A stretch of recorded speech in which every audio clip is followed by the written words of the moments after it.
So no drone flying video this week. We got set up on the shore after a big storm, and I had my drone and ski up on a bank, a little away from the sea, and we got a freak wave. We didn't get one as big as that before or after, but everything got a good wash. So my mate set up further up on the bank and managed to get up in his Mavic okay and got some great footage. This is the takeoff. You can see the rocks there, and this is sweeping back along the shore, and you can see we're coming up on where we took off, and you can see the line where the waves came up, and the wave that hit my gear and washed it out to sea a bit was the highest we'd seen, and nothing like it afterwards. As a result, here's the drone. I've unplugged what I can, and it's out in the sun to dry, but even though it's been rinsed in clean water, I've got my doubts I'll ever be able to use it again. So with my plug and play approach, I've unplugged most things. The brand new SpeedyBee TX800 that I've only just started flying. I think I've had one flight with it.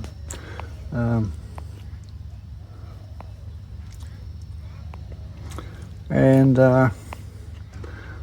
little camera that's pretty new too, FPV camera, got my doubts about that.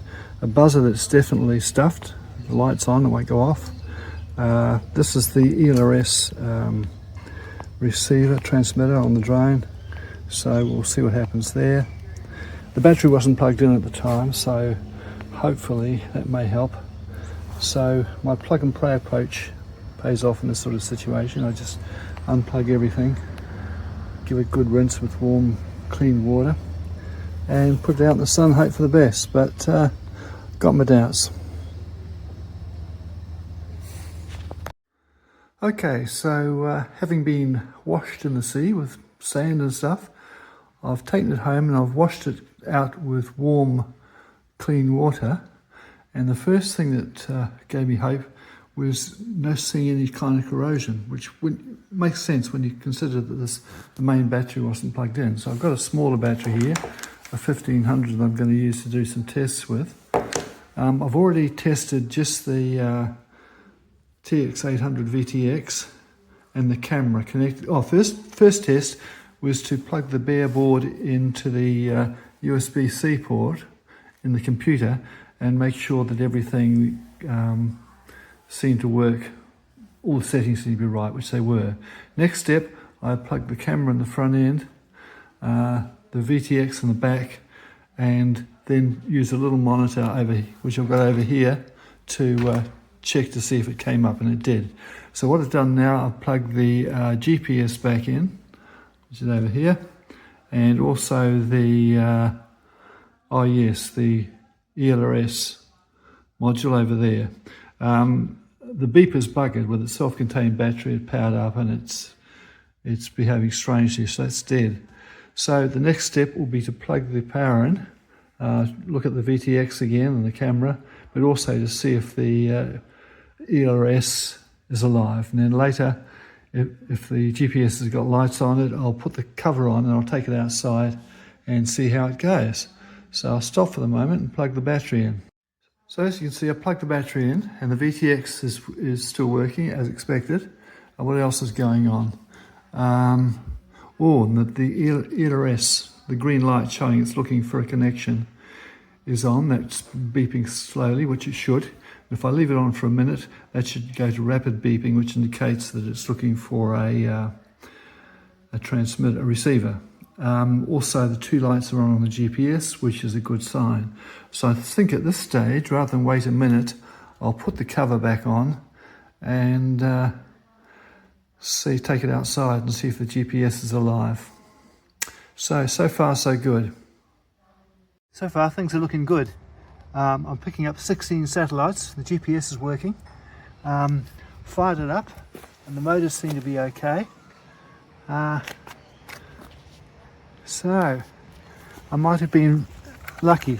As I say, the huge difference is not having the battery plugged in when it all went pear-shaped. So here's the activation.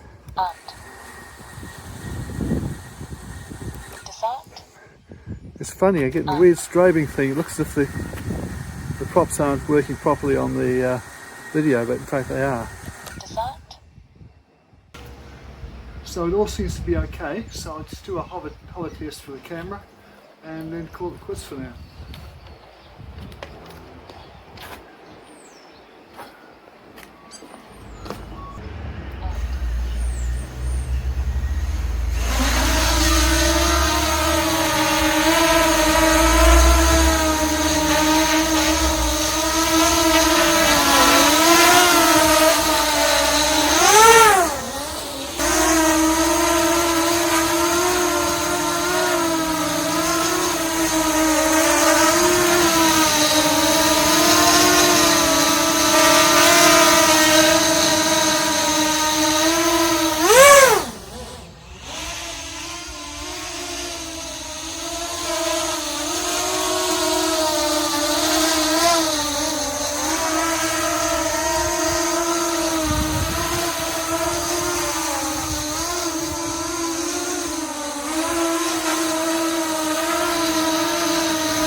And at the end it's sitting on 21 satellites, which is pretty bloody good. So dodged a bullet on this one. As a final tweak, I've taken off the linear antenna that came with the TX800 and put on a right-hand polarized Foxeer Lollipop to match with what I've got on the ground station. So